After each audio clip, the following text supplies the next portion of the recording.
Mohammed bin Salman he's the quintessential millennial. He's entitled.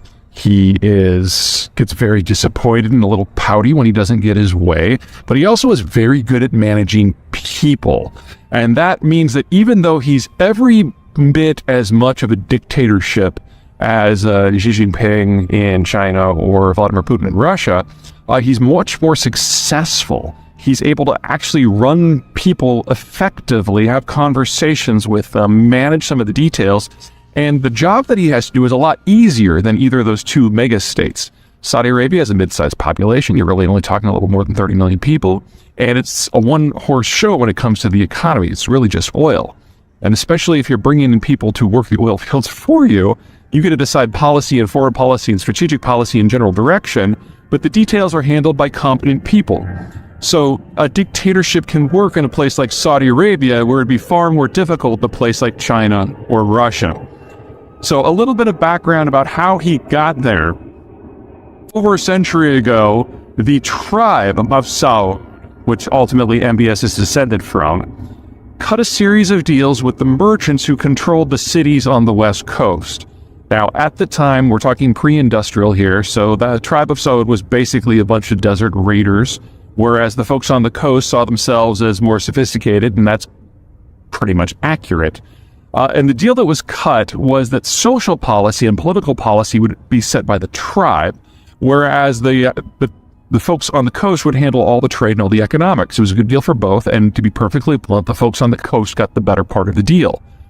But then after the 1920s, oil was found in the interior, and all of a sudden the tribes had more money than they knew what to do with, and they took over, completely isolated the coast, and in essence, the tribe of Saud became the House of Saud.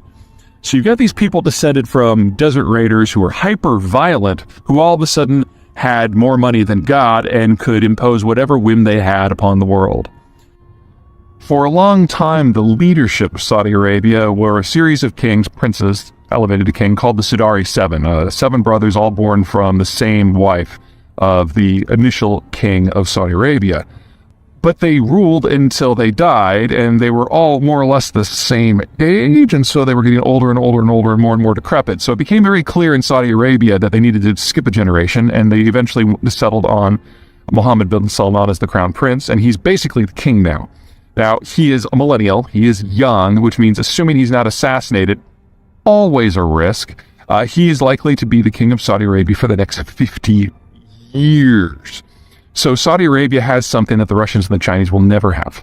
Continuity of government while controlling a resource that no one can do without, because it's not an issue of relocating the manufacturing base. You either have the oil or you don't. So this is a country that is long for this world, and as such, the ambitions of Mohammed bin Salman and the goals of Saudi Arabia are not simply fused, they matter on a global scale. And by far the country that has the most to be concerned about because of this is Iran, who the Saudis have always seen as their primary rival. Now, the Iranians, for their part, have a culture that stretches back over 1,000 years. They say over 3,000, and it's not a ridiculous claim. The Iranians have all kinds of problems, but I think their biggest one is that cultural history gives them a degree of arrogance, and so they just look down on the Arabs. But then here you have Saudi Arabia with a significantly larger economy, who has better relations with the United States, with Japan, with China, with the United Kingdom, with France, with Turkey, with all of the world powers, because ultimately the Saudis have something that they all need. Which means, in a post-American Middle East, the question isn't, will the Saudis try to take out the Iranians? It's how many allies will they be able to rally to do it for them?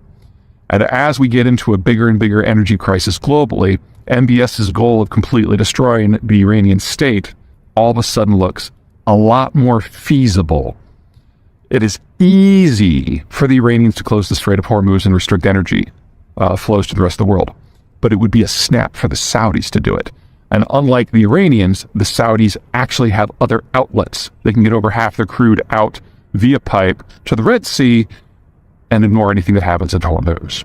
So a war is shaping up in the Middle East that is going to be globally consequential, and with the United States no longer on scene, it all comes down to the ambitions and the foibles of a guy who thinks it's okay to take a hacksaw to journalists who write things about you that are not sufficiently flattering. The current king, Salman bin Abdulaziz Al Saud, controlled the country's security services before he became crown prince. That enabled him to wrestle his way into becoming crown prince out of order, skipping over two of his older brothers. Upon becoming king in 2015, Salman then went on to push his son, Mohammed bin Salman Al Saud, ahead of some 70 other princes who held age-based seniority. MBS became crown prince shortly after his father's coronation. And as his wily father was already advanced in age and facing a set of health issues, including rumors of dementia, MBS became the de facto monarch at the tender age of 33. Barring illness, an unplanned meeting with an assassin's blade, or slipping in the shower and falling on some bullets, MBS will be the chief decision maker for all things Saudi for a half century to come. That takes us a few gritty places. MBS is his father's son, so he fully understands what happens when someone who isn't king controls the men with guns. And he has maintained direct control of both the defense and interior ministries, rather than share them with potential successors. As had been the Saudi norm until his father's tenure, MBS has already forced the royal family's ranks close. A not insignificant portion of the royal family, some supported by previous monarchs, some who skirted the edge of the Saudi system, was subject to a mass arrest in mid-2018. None were released until they, A, transferred huge portions of their personal wealth back to the state, and B, publicly pledged loyalty to the person of MBS. Shortly thereafter, it was undoubtedly on MBS's orders that Khashoggi was tortured, suffocated, dismembered, and cremated.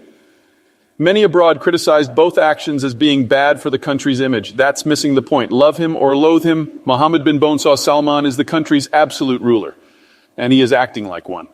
No one within the country, royal family or otherwise, dare act against his wishes, and the Khashoggi hit vividly demonstrates that he casts a shadow well beyond Saudi Arabia's borders. That shadow is getting long. In 2017, MBS de facto kidnapped Lebanese Prime Minister Saad Hariri for 12 days for his unwillingness to toe the Saudi line, going so far as to force Hariri to publicly resign while under house arrest. Throughout the Sunni Arab world, nary a peep of protest was uttered. It ultimately took the French president personally flying to Riyadh to strong-arm the Saudis into releasing the Lebanese leader, who promptly rescinded his resignation. The young regent fully understands just how weak Saudi Arabia is as a country, so he's trying to buff up bits of the country's security apparatus for an actual war. In 2015, on MBS's order, the Saudi military launched an invasion of Yemen. Officially, the war is about preventing the overthrow of President Abdrabbu Mansour Hadi in the face of a Houthi insurgency or some such nonsense. MBS has two goals. First, to get Saudi commanders and diplomats some limited experience in coordinating multinational Arab efforts against Iranian proxies like the Houthis. Second, to get the Saudi Air Force as much target practice as possible. The two most likely war scenarios the country faces are either a slow Iranian infantry thrust across Saudi Arabia's northeastern desert or a naval invasion via the Persian Gulf ports. In either case, the oil fields of the Ghawar region would be the target. In either case, a strong air force would be the most useful tool to repel the assault. And unlike the army, the Air Force doesn't have the sort of ground forces that would be useful in storming the royal residence, granting MBS a bit of coup insulation. But it isn't enough. Riyadh has lost its security guarantor, and any possible replacements are at best imperfect. MBS must get the country ready not just for war, but for a broad-scale competition with a much more stable and powerful foe. Success requires him to be bold, brash, dangerous. The communities and countries he chooses to target to build his Iranian firebreak will determine the shape of his own country, the broader Middle East, and the global energy market for decades to come.